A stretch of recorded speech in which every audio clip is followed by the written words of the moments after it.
സുഹൃത്തുക്കളും എല്ലാവരും ഞാൻ കാണാൻ വേണ്ടിയിട്ട് എടുക്കുന്നുണ്ട്. എല്ലാവർക്കും സെൻറ് ജോസഫ് സീറോ മലബാർ ചർച്ചിൻ്റെ ഓണാഘോഷ പരിപാടികൾക്ക് എത്തിച്ചേർന്നതും എൻ്റെ ഈ ഒരു ചെറിയ പരിപാടി കാണാൻ വേണ്ടി ഇരിക്കുന്നതും നിങ്ങൾക്ക് എല്ലാവർക്കും എൻ്റെ സ്വാഗതം. ഓണത്തിന് ഫ്രീ എല്ലാവർക്കും അറിയാമല്ലോ. അതുപോലെ നമുക്ക് ഓണത്തിന് കുറേ കാലങ്ങളായിട്ട് ഒരു പാരിഷ് ഡേ കൂടി നമുക്ക് ഫ്രീ കിട്ടിയിരിക്കുകയാണ്. എനിക്ക് ലാൽജിച്ചിനോടാണ് ആദ്യത്തെ ദേഷ്യം. കാരണം ലാൽജിച്ച് ഞാൻ വളരെ കഷ്ടപ്പെട്ട് എഴുതിയുണ്ടാക്കിയ ഓണത്തിന്റെ കാര്യങ്ങളൊക്കെ കാണട്ടെന്ന് ചോദിച്ചു. ഞാനത് കൊടുത്തു. അച്ഛൻ അത് മുഴുവൻ കോപ്പി അടിച്ചിട്ട് ഇവിടെ നിന്ന് മാനുണ്ടായിട്ട് പറഞ്ഞിരിക്കുക. അപ്പൊ എനിക്ക് എഴുതിയിട്ടൊന്നുമില്ല. അപ്പൊ ഇതിന്റെ ക്രെഡിറ്റ് നിങ്ങൾ അച്ഛന് കൊടുത്തത് കുറച്ച് എനിക്ക് തരേണ്ടതാണ്. കഴിഞ്ഞ വർഷവും ഞാൻ നിങ്ങളുടെ മുൻപിൽ ഒരു പ്രോഗ്രാം അവതരിപ്പിക്കാൻ പോകുന്നു. എനിക്ക് അമിതമായ ആത്മവിശ്വാസമായിരുന്നു അവിടെ നിങ്ങൾ കടക്കണ വരെ. പക്ഷെ അവിടെ നിന്ന് ഇവിടേക്ക് കടന്നു വന്നപ്പോൾ എൻ്റെ ആത്മവിശ്വാസം മെല്ലെ മെല്ലെ ചോരാൻ തുടങ്ങി. ആ ചോരാൻ തുടങ്ങി കഴിഞ്ഞപ്പോൾ എനിക്കറിയാം ഇങ്ങനെ സംഭവിക്കാം. കാരണം എനിക്കൊരു അനുഭവം ഉണ്ട് ആദ്യം. അതുകൊണ്ട് ഞാൻ കഴിഞ്ഞ വർഷങ്ങളെല്ലാം ഓർക്കുന്നുണ്ടാവും. ഞാൻ കുറച്ച് അന്യ സംസ്ഥാന തൊഴിലാളികളെ കൈയടിക്കാനായിട്ട് കൊണ്ടുപോകുന്നുണ്ടായിരുന്നു. പോയത് അവർ പോണ പോക്കില് പച്ചത്ത്. കാരണം അതിന്റെ പ്രോഗ്രാം അത്ര ഫ്ലോപ്പായിരുന്നു. അവർ പറയുന്നത് എനിക്കറിയാം. നിങ്ങളുടെ മുഖേന എനിക്ക് മനസ്സിലായി എന്റെ പ്രോഗ്രാം ഫ്ലോപ്പായിരുന്നത്. അവരൊരു ഉപദേശം തന്നു, മേലാൽ ഇത്തരം പണിക്ക് ഞങ്ങൾ അത് കാരണം ഇപ്രാവശ്യം എനിക്ക് അവരില്ല എന്നെ സഹായിക്കാൻ ദയവ് ചെയ്ത് നിങ്ങൾ എല്ലാവരും ഒന്ന് ഇടയ്ക്കൊന്ന് കൈയടിച്ചിട്ട് എന്നെ ഒന്ന് പ്രോത്സാഹിക്കുന്നത്.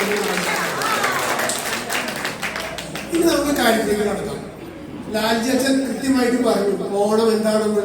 എൻ്റെ ഒന്നും എടുത്തതായാലും അതുകൊണ്ട് ഞാൻ അതിനോട് പറയുന്നില്ല. സോറി.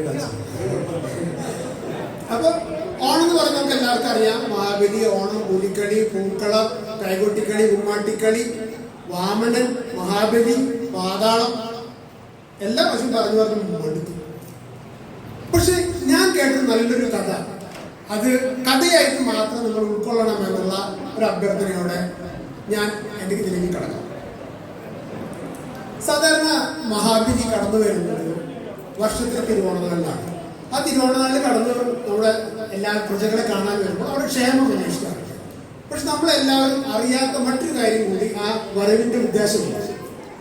അതിൽ തെരഞ്ഞെടുക്കപ്പെട്ട ചിലരുടെ ആഗ്രഹങ്ങൾ ആ മഹാബലി നടത്തിക്കൊടുക്കും. ഇതറിയുന്ന വളരെ ചുരുക്കം പേരെ. അങ്ങനെ ഈ വരവ് കാത്തിരിക്കുന്ന ഒരു വിഭാഗം ഇന്ത്യയുടെ മധ്യഭാഗത്ത് സ്ഥിതി ചെയ്യുന്ന മഹാരാഷ്ട്രയുടെ, പണ്ട് നമ്മുടെ മഹാരാഷ്ട്രയെ ബോംബെ എന്നാണ് അറിയപ്പെടുന്നത്. ഈ മഹാരാഷ്ട്രയിലെ ഒരു ജില്ലയാണ് ഔറംഗാബാദ്. ഇപ്പൊ അത് നമ്മുടെ ഛത്രപതി സംഭാജി നഗർ എന്നാണ് അറിയപ്പെടുന്നത്. ആ ഛത്രപതി സംഭാജി നഗറില് നമ്മുടെ സിറ്റിയിൽ നിന്ന് ജാലയിലേക്ക് പോകുന്ന വഴിയിൽ ഹീരാപൂർ ഗാവിലോട്ട് പോകുന്ന ഒരു ചെറിയ വഴിയുണ്ട്. നിങ്ങൾ ആർക്കും അറിയാൻ വഴിയില്ല. ഇത് വളരെ അകലെ നടക്കുന്ന സംഭവമായിരുന്നു. നിങ്ങൾ ആർക്കും അറിയില്ല എവിടെയാണ് ഈ സ്ഥലം. ആ വഴിയിലോട്ട് തിരിഞ്ഞ് ഒരു 600 മീറ്റർ മുന്നോട്ട് പോയാൽ വലതു ഭാഗത്തായി ഒരു ആരാധനാലയമുണ്ട്. ഈ ആരാധനാലയത്തിൽ സ്ഥിരമായിട്ട് പ്രാർത്ഥനയ്ക്ക് ഒത്തുകൂടുന്ന സ്ത്രീകൾ ഒരുക്കിയ ഈ വിവരത്തെ കുറിച്ച് അറിഞ്ഞു. മഹാബലി വരുന്ന സമയത്ത് നമ്മളുടെ ഒരു ആഗ്രഹം അവതരിപ്പിച്ചു കഴിഞ്ഞാൽ അത് ചിലർക്ക് എല്ലാം നടത്തി കൊടുക്കില്ല. ഭാഗ്യമുണ്ടെങ്കിൽ നമുക്കിത് നടന്നു. അതിന് അവർ ഒരു പ്രാവശ്യം മഹാബലിയെ കാണാനായിട്ട് എല്ലാവരും കൂടി ഒത്തുകൂടി. അങ്ങനെ അവർ മഹാബലിയോട് പറഞ്ഞത് അവരുടെ ആഗ്രഹം ഇതായിരുന്നു. തിരുമനസ് 365 ദിവസം ഞങ്ങളുടെ ഭർത്താവിന്റെ മുന്നിൽ, അങ്ങ് വാമനന്റെ മുന്നിൽ ഒരു ദിവസമാണ് കുമ്പിട്ടുന്നതെങ്കിൽ 365 ദിവസമാണ് ഞാൻ അല്ലെങ്കിൽ ഞങ്ങളുടെ ഭർത്താക്കന്മാരുടെ മുന്നിൽ, അല്ലെ, ഞങ്ങൾക്ക് ഇതിൽ നിന്നൊരു മോചനം വേണം. അപ്പോൾ മഹാബലി തീരുമാനിച്ചതിന് അത് ശരിയാണെന്ന് തോന്നിക്കഴിഞ്ഞപ്പോൾ അതിന് അനുകൂലമായ ഒരു സജഷൻ അല്ലെങ്കിൽ ഇനിയൊരു തീരുമാനം മഹാബലി അവതരിപ്പിക്കുകയാണ്. അതായത് ഇനി മുതൽ ഞാൻ തിരുവോണ ദിവസം നിങ്ങളെ സന്ദർശിക്കുമ്പോൾ സ്ത്രീകൾ എല്ലാവരും തന്നെ ഒരു സെറ്റ് സാരി അല്ലെങ്കിൽ ഒരു കോട്ടൺ സാരി എന്ന് പറയുന്ന സെറ്റ് മുണ്ട്, കേരള സാരി ഉടുത്തിട്ടായിരിക്കണം നിങ്ങൾ എല്ലാവരും എന്നെ സ്വീകരിക്കാനായിട്ട് വരുന്നത്. ഇത് എൻ്റെ ഒരു ആഗ്രഹമാണ്. അങ്ങനെയാണ് ഈ കേരളത്തിലെ ഈ ഓണാഘോഷ പരിപാടികൾക്ക് ഈ സെറ്റ് സാരി എന്ന കൾച്ചർ തന്നെ വന്നത്. കഥയാണെന്നുള്ള കാര്യം ആരും മറക്കരുത്. നിങ്ങൾ മറ്റൊരു വ്യൂവിലോട്ട് കയറി പോകും. ഈ സെറ്റ് സാരി അല്ലെങ്കിൽ നമ്മുടെ ഈ പറയുന്ന ഈ സാരി പ്യുവർ കോട്ടണിലാണെന്ന് നിങ്ങൾക്ക് എല്ലാവർക്കും അറിയാം. സംശയമുള്ളവർക്ക് ഇങ്ങോട്ട് നോക്കാം. ഈ സെറ്റ് സാരിയുടെ പ്രത്യേകത, ഇത് കൈത്തറിയിലാണ് സാധാരണ ഉണ്ടാക്കുന്നത്. സാധാരണ എല്ലാ സ്ത്രീകളും നിങ്ങൾ ആഘോഷങ്ങളൊക്കെ വരുമ്പോൾ ഇത് പശയിൽ മുക്കി അല്ലെങ്കിൽ സ്റ്റാർച്ചിൽ മുക്കി വെയിലത്തിടും. അഴയിൽ ഏത് രൂപത്തിലാണോ ആ സാരി കിടക്കുന്നത് അതേ രൂപത്തിലായിരിക്കും അവിടെ നിന്ന് നമ്മളത് എടുക്കുന്ന സമയത്ത്. അപ്പൊ ഇത് പ്രത്യേകം എന്താണെന്ന് വെച്ച് കഴിഞ്ഞാൽ, ഒരു സ്ത്രീക്ക് നിങ്ങൾ എത്ര പറ്റുമെന്ന് പറഞ്ഞാലും ഞാൻ പറയുന്നു, ഒരു സ്ത്രീക്ക് പോലും ആ അഴയിൽ നിന്ന് കൊണ്ടുവരുന്ന സാരി നിങ്ങൾക്ക് കേരള തനിമയിൽ കൊടുക്കാൻ കഴിയില്ല. അതാണ് സംഭവം. അപ്പൊ മഹാബലിക്ക് ഇത് അറിയാമായിരുന്നു. അപ്പൊ മഹാബലി അതിന് ഒരു കാരണം പറഞ്ഞു കൊടുത്തു. നിങ്ങളുടെ ആഗ്രഹം നടപ്പിലാക്കാൻ വേണ്ടി പറഞ്ഞു കൊടുത്തു. 365 ദിവസം നിങ്ങളുടെ ദുഃഖം ഞാൻ മനസ്സിലാക്കും. ആയതിനാൽ നിങ്ങൾ ഈ ദിവസം തിരുവോണ നാളിൽ നിങ്ങൾ നിങ്ങളുടെ ഭർത്താക്കന്മാരോട് ആ സാരിയുടെ അഞ്ഞൂറ് പിടിച്ചു തരുന്നതിനായിട്ട് നിങ്ങൾ ഗൗരവമൊക്കെ വിട്ട് വളരെ വിനയാന്വിതരായിട്ട് നിങ്ങളുടെ ഭർത്താക്കന്മാരോട് ആവശ്യപ്പെടുന്നു. അപ്പൊ അവർക്കും തോന്നും, ശരിയാണ് 365 ദിവസം കിടന്ന് പണിപ്പെടുന്നതല്ലേ, അപ്പൊ ഇപ്രാവശ്യം ഒന്ന് മുടക്കാമെന്ന് അവർ സാധാരണ ചിന്തിച്ചോളും. പക്ഷെ ഒറ്റയ്ക്ക് സാരി എടുക്കുന്ന സ്ത്രീകൾക്ക് ഒരു കാര്യം ഓർമ്മയുണ്ടാവും. ഒരു സിനിമയിൽ ഇന്നസെന്റ് ഡബിൾ മുണ്ട് കൊടുക്കുന്ന ഒരു സീൻ കണ്ടിട്ടുണ്ടോ? ആ ഇന്നസെന്റ് മുണ്ടെടുക്കുന്ന സമയത്ത് പറഞ്ഞൊരു കാര്യമുണ്ട്, എന്റെ ദൈവമേ, ഞാനെങ്ങാനും ഡബിൾ മുണ്ട് കണ്ടുപിടിച്ചത് ഇന്ന് കണ്ടാൽ ഇവിടെ ഇട്ട് ചവിട്ടിക്കൊള്ളു. അത് തന്നെയാണ് ഈ സ്ത്രീകൾ സാധാരണ ഈ സെറ്റ് സാരി എടുക്കുന്ന സമയത്ത് അവരുടെ മനസ്സിൽ വന്നിരുന്നത്.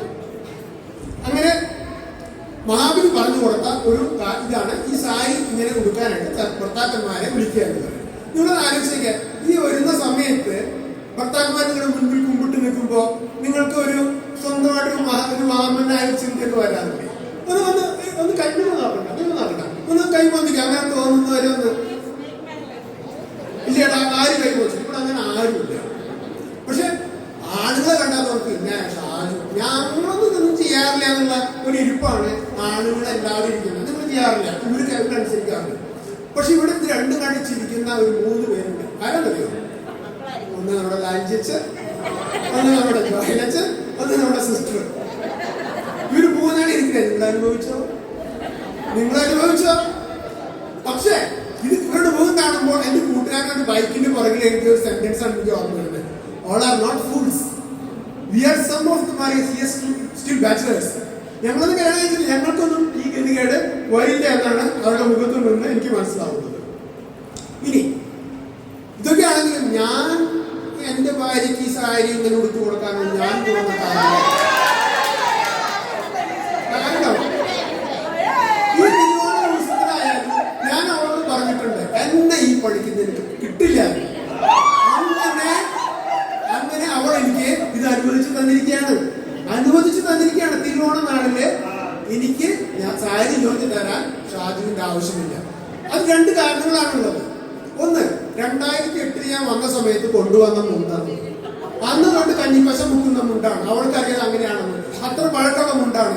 ഈ മുണ്ടുടുത്ത് ഞാൻ അവളുടെ മുന്നിൽ ഞൊറി പിടിക്കാൻ ഇരുന്ന് കഴിഞ്ഞാൽ അവൾക്കറിയാം വട്ടം കീറിയാൽ അവള് തന്നെ പാൻറ്റും പുതിയ ഷർട്ട് എനിക്ക് വേണ്ടി തേച്ച് തരേണ്ടി വരും. അതാണ് അതിന്റെ ഒരു കാര്യം. രണ്ടാമത്തെ കാര്യമാണ് ഏറ്റവും രസം. അതായത് ഈ 364 ദിവസം ഈ ഞൊറി പിടിച്ചു കൊടുക്കുന്ന ഞാൻ ഒരു ദിവസം എനിക്കൊരു സ്വാതന്ത്ര്യം വേണ്ടേ? അതുകൊണ്ടാണ് അവിടെ എന്നെ ഇരുന്ന് ഒഴിവാക്കി തന്നിരുന്നത്. ശരീഷ എവിടെയുണ്ടോ? ഇനിയും മഹാബലി വരും. അവളെവിടെ? ഇനിയും മഹാബലി വരും. ഞാനും എന്റെ ആഗ്രഹം പറയും. അന്ന് മഹാബലി എന്റെ ആഗ്രഹം നടത്തി തരുമെന്ന് വിശ്വസിക്കുന്നു. എല്ലാവർക്കും നന്ദി, നമസ്കാരം. Thank you.